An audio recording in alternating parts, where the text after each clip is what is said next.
Obrigado, Pedro Costa. Olha só, o ministro da Fazenda, a gente já comentou aqui, que o Fernando Haddad, ele chegou a comentar que o agronegócio é patrocinado pelo governo federal.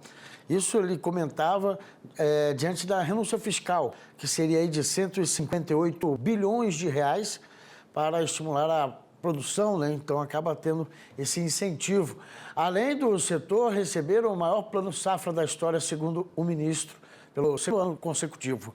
A manifestação foi bem recebida, né, por associações e por outros produtores rurais pelo país. Vamos então acompanhar a análise dessa situação com o advogado tributarista Davi Andrade.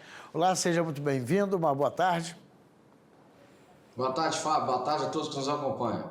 Pois é, Davi, que situação, hein? Realmente o produtor tá bem difícil de acreditar que as coisas talvez melhorem, porque de um lado é o clima, que também acaba sendo um limitador aí na safra. Outro é que não vai ter ali um recurso muito grande, porque já foi anunciado o corte no seguro rural. Quer dizer, é toda uma situação que fica complicada e é preciso abrir um diálogo, né?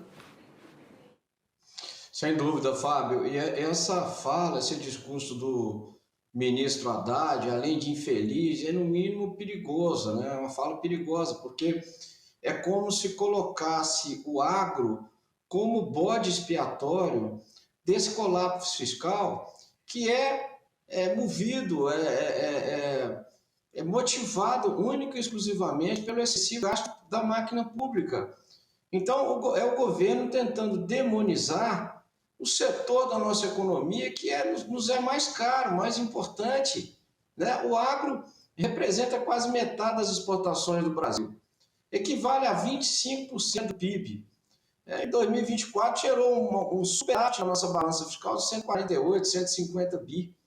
Quer dizer, é como se o ministro quisesse demonizar um setor extremamente importante para a nossa economia, colocando esse setor como responsável, ou um dos responsáveis, pelo colapso fiscal que se avizinha. E nós sabemos que não é isso, né? A culpa, a responsabilidade desse colapso fiscal que está aí, não é das isenções ou dos incentivos dados ao agro. Aliás, viu, Fábio, é importante que se diga isso, dentre os grandes países produtores de alimentos do mundo, o Brasil é que menos subsidia o agro, né? O Brasil, se comparativamente aos demais países, o Brasil se situa ali numa margem de incentivo de 1 a 2% sobre a receita bruta global desses produtores rurais. Os Estados Unidos e a China, por exemplo, subsidiam 12%.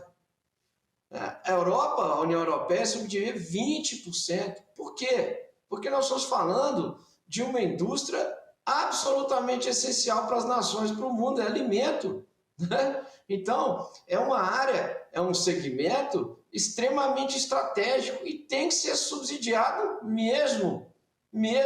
E no Brasil ele é pouco subsidiado se nós compararmos essas taxas com o resto do mundo. Então, foi um discurso muito infeliz, né?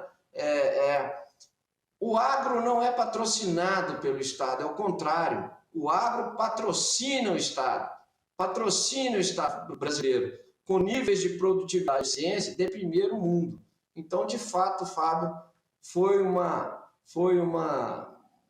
discurso infeliz, no mínimo infeliz, mas extremamente perigoso, por querer demonizar o agro, né, como responsável ou um dos responsáveis pelo colapso fiscal, que é única e exclusivamente da responsabilidade do governo.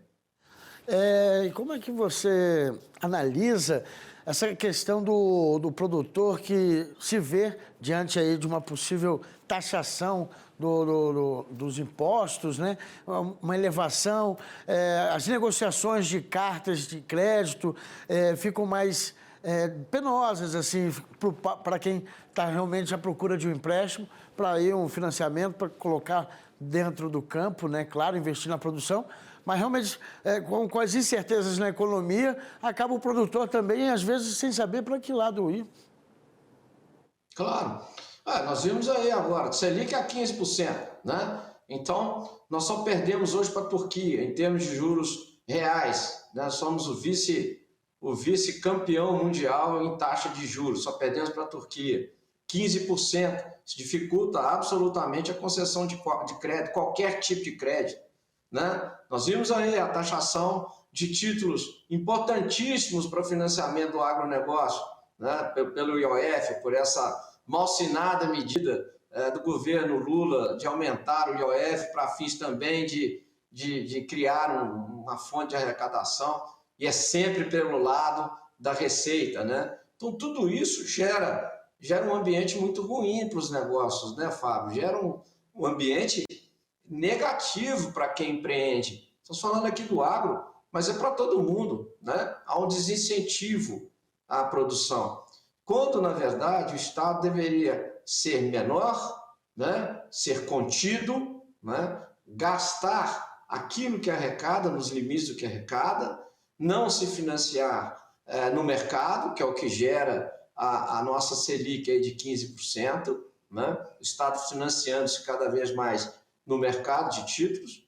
E é isso, esse conjunto rumando para um colapso fiscal, anunciada mesmo pela própria equipe econômica do ministro Haddad, né? Estamos vendo entrevistas aí, à torta e à direita, dizendo que se nada acontecer, as despesas públicas vão chegar num ponto que não vai ter dinheiro mais. A máquina estatal vai parar. Isso já está anunciado se as despesas continuarem progredindo da forma como estão progredindo. Vejam, Fábio, desde o governo Lula, do início do governo Lula, gastou-se mais de 344 bilhões de reais, né? A taxa de crescimento da despesa é 2 vezes maior do que a taxa de crescimento da receita. E isso em recordes de arrecadação, recorde de receita tributária, né? Dadas essas múltiplas medidas de aumento da carga tributária de impostos que o governo Lula, o ministro Haddad, tem empreendido desde o primeiro dia útil desse governo. Então, é muito ruim, e é um discurso que demoniza, veja, busca responsabilizar o setor que é o mais importante da nossa economia, né, Fábio? Que deveria ser incentivado mesmo, e é pouco subsidiado comparativamente com o resto do mundo. Pois é, a gente vai aguardar então essa semana que vem, como é que vai acabar se enrolando, porque tem vários projetos a serem analisados no Congresso. A bancada ruralista está ali atenta a essas mudanças para proteger um pouco mais o setor produtivo. Quero agradecer muito a sua participação, Davi Andrade, advogado tributarista, que toda semana vem aqui trazer um ponto de vista, uma análise, uma reflexão sobre temas tão importantes ao agronegócio. Muito obrigado e um bom fim de semana, hein? Para você também, Fábio, para todos que nos acompanham. Obrigado. Um forte abraço.